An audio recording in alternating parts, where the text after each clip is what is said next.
Halo semuanya, kali ini kita akan membahas sejarah kerajaan tertua di Pulau Jawa, yaitu Tarumanegara. Bagaimana kisahnya, mari kita simak.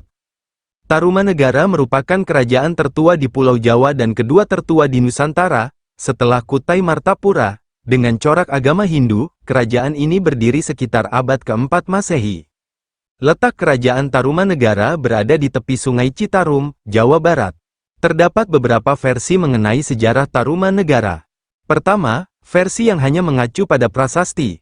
Dalam versi ini belum diketahui siapa yang sebenarnya mendirikan Tarumanegara, namun menurut penelitian, peninggalan Tarumanegara dibuat sekitar abad ke-4 Masehi, dan kisah yang tercatat dalam prasasti, hanya Raja Purnawarman saja. Tidak ada yang tahu bagaimana kisah awal terbentuknya, bahkan akhir dari kerajaannya. Berikut inti isi dari prasasti-prasasti yang ditemukan.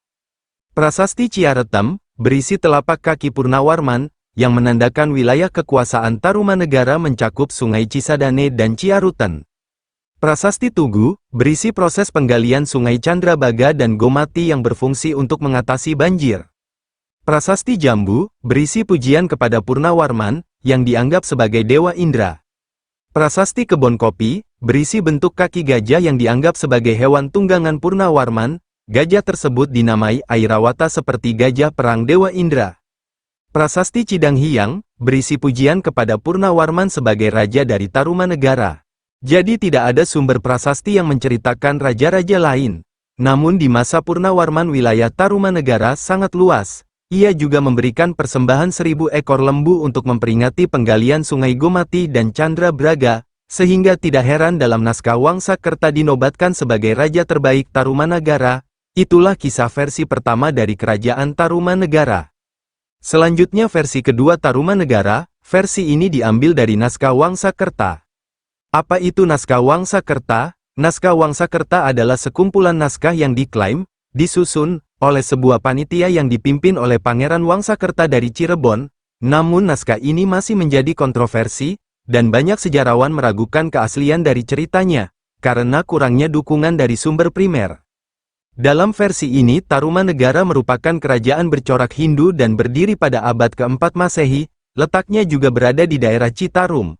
Namun naskah Wangsakerta mempunyai kisah yang jauh mendetail seperti kisah awal berdirinya kerajaan, kejayaan, dan akhir.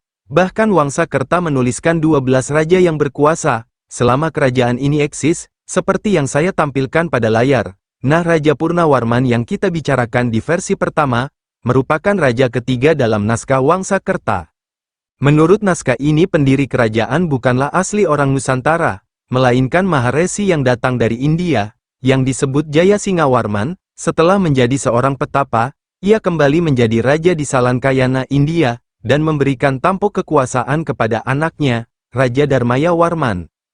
Kemudian ia pergi ke Nusantara, tepatnya menuju kerajaan Salakanagara. Kehadirannya pun disambut Raja Dewawarman ke-8, hingga kemudian dinikahkan dengan salah satu putri raja tersebut. Setelah itu Jayasingawarman membuka wilayah yang diperkirakan kerajaan Tarumanegara yang terletak di Bekasi, dan berkuasa selama 24 tahun sebelum diteruskan oleh pewaris selanjutnya. Masa kejayaan, menurut naskah Wangsakerta, masa kejayaan berada di tangan penerus ketiga, yaitu Purnawarman. Raja satu ini tertulis di dalam berbagai prasasti, seperti Kebon Kopi, Jambu, Ciareten dan lain-lain. Namun dalam naskah Wangsakerta Purnawarman merupakan raja ketiga, walau tidak ada prasasti yang mendukung teori tersebut. Makanya naskah Wangsakerta menjadi suatu kontroversi dan banyak yang mempertanyakan keaslian kisahnya. Jika dalam teori pertama yang saya jelaskan, Purnawarman hanya satu-satunya raja yang berkuasa, karena tidak ada sumber primer lain yang mendukung adanya raja-raja lain. Sementara dalam Wangsakerta, Purnawarman merupakan raja ketiga dari 12 raja, namun sumber informasinya belum jelas. Sementara, keruntuhan menurut naskah ini, terjadi karena Tarumanegara pecah menjadi Sunda dan Galuh.